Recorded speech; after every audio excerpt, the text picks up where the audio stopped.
মানে মা দুর্গার পূজা না, ওই অমুক এমএলএর পূজা, তমুক কাউন্সিলরের পূজা, তমুক লোকাল মাথার পূজা, ওই অ্যান্টি সোশ্যাল পয়সা করেই করেছে তার পূজা, মানে সমাজ বিরোধী পয়সা করেই করেছে, তাকে তো পয়সাটা দেখাতে হবে। অমুক তোলার পয়সা আছে, সেই তোলা পূজা।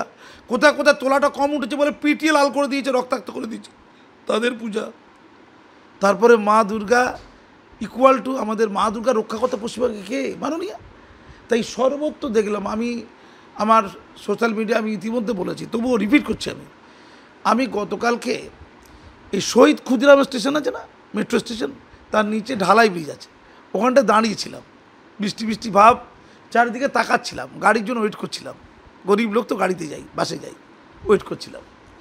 দেখলাম চারিদিকে বড় বড় হোর্ডিং পোস্টার, বিরাট করে, প্রায় 12-13টা, এইদিকে দেখাচ্ছি 4টে, ওই দিকে দেখাচ্ছি 3টে, ওই দিকে দেখছি 4টে, ছোট্ট করে মা দুর্গার ছবি, বিরাট করে মাননীয়ার ছবি, এবং মা দুর্গার পরেই, মানে মাননীয়ার পরেই, এবার তো মা দুর্গার ছবিটা বড় হতে পারে না, ওখানকার local MP, local MLA, local কাউন্সিলের ছবি, তারপরে আবার ওই অনুপ্রেরণা পেয়েছে, পয়সা দিয়েছে, তার যে হোর্ডিংটা তৈরি করে দিয়ে তার ছবি পাশে, তারপরে হচ্ছে মা দুর্গার ছবি।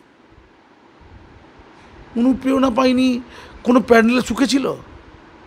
1,10,000 যারা পায়নি তারা কি খুব সুখে ছিল না। আমার কাছে অনেক জায়গার খবর আছে, যারা 1,10,000 পায়নি অথবা নেয়নি, সেই দুর্গা সুখে থাকতে পারেনি।